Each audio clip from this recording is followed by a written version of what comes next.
Llega el momento de hablar de economía aquí en France 24 y para eso le doy la bienvenida a Martín Gripo. Martín, ¿cómo está? Hola María Clara, ¿cómo estás? Muy bien, gracias y le propongo que hablemos de Colombia. ¿Qué está pasando con las semanas laborales? Bueno, María Clara, te cuento que a partir del 16 de julio entra en vigencia una nueva fase de la reducción de la semana laboral en el país latino. El objetivo es lograr un balance entre la vida personal de cada trabajador y la cantidad de tiempo que pasa en su trabajo sin afectar los salarios. Analizamos justamente el detalle de esta medida. De acuerdo con la ley 2101 de 2021, Colombia pretende llegar a una semana laboral de 42 horas desde las 48 que había el año pasado, pero su implementación es gradual. En 2023 la semana pasó a 47, este año baja a 46 horas, en 2025 será a 44 y ya en 2026 a las 42 horas.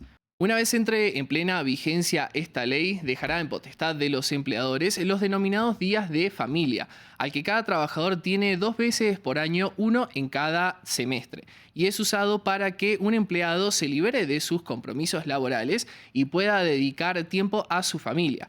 Cuando la semana laboral sea de 42 horas, dejará de ser obligatorio, María Clara. Martín, ya estabas explicando que esta medida se aplica de manera gradual, pero hablemos de la aceptación. ¿Cómo la ha tomado la ciudadanía desde que entró en vigor? Sin duda, este tipo de medidas genera una tensión entre empleadores y trabajadores. Para los sectores patronales, esto podría afectar la producción y la contratación de nuevos puestos de trabajo. Sin embargo, los empleados destacan que su salud se ve favorecida. Para analizar este punto, conectamos previamente con Julio Alfonso Acevedo. Él es director corporativo del Centro Jurídico Internacional y esto analiza. Desde el punto de vista emocional y de salud mental para el trabajador, es un acto positivo. Es un acto positivo porque pues, el reducir la jornada hace que el trabajador en algunos casos sea más productivo y así lo han demostrado muchos estudios, entre estos estudios de la OCDE, que es una organización a la cual pertenece Colombia y varios países de Latinoamérica, y han demostrado que el efecto sí es positivo en los trabajadores. El susto, digámoslo así, es negativo para la mediana y pequeña empresa. ¿Por qué? Porque al tener los trabajadores menos horas de trabajo, pues hace que el valor hora de trabajo, aunque en Colombia no se trabaja por horas, hace que el valor hora se vuelva más costoso. Martín, pero ¿cómo se aplica esta normativa? Bueno, María Clara, nuestro invitado nos explicó que hay sectores en los que la aplicación de esta reducción no impacta de manera tan notoria como por ejemplo en aquellas actividades que hacen horarios de oficina entre las 8 de la mañana y las 5 de la tarde, con una hora de almuerzo. Sin embargo, en organizaciones que dependen de rotaciones o necesitan tener mayores franjas cubiertas, puede tener alguna afectación, como en el caso de los supermercados. Sin embargo, es importante aclarar que desde la vigencia de la normativa, la lupa está puesta sobre aquellos empleadores que dispusieron extender las horas de descanso, como la del almuerzo, para compensar esas horas, algo que no está permitido. La reducción horaria debe hacerse o al inicio de la jornada o al final de la jornada y no en tiempos intermedios.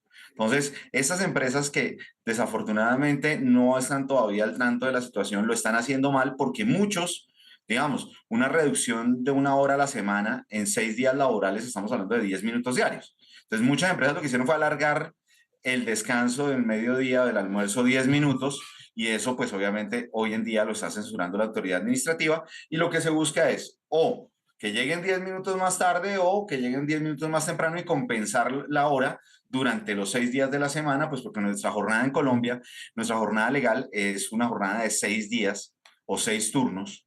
Y esta reducción se está complementando con la reforma laboral. Así es, porque desde hace varios meses Colombia debate una ambiciosa reforma laboral propuesta por el gobierno con la que busca beneficiar a más de 22 millones de trabajadores. Esta reforma tiene varios puntos que fueron resumidos luego de unas 3.000 propuestas presentadas entre diferentes sectores como los sindicatos y el gobierno. La reforma busca dar prioridad a los contratos indefinidos y modificar los recargos de las jornadas diurnas y nocturnas, así como de los días festivos. También se protege a los trabajadores de plataformas digitales y de reparto a domicilio y le otorga mayores derechos a los trabajadores rurales. Y para que todo esto funcione, nuestro invitado analiza la importancia de respetar los compromisos. Estamos muy prontos para decir que sea buena o mala, sino que es una reforma que va a tener que tener muchos compromisos por parte de la empresa, por parte del gobierno y asimismo también por parte de los trabajadores para que pueda ser algo exitoso para el país. Martín, pero mientras Colombia está reduciendo esas horas de la semana laboral al otro lado del Atlántico, hay un país que las está aumentando. Así es, porque en Grecia, en ciertas empresas privadas, los trabajadores podrán ser obligados a trabajar más tiempo, según contempla una nueva ley que ya entró en vigor.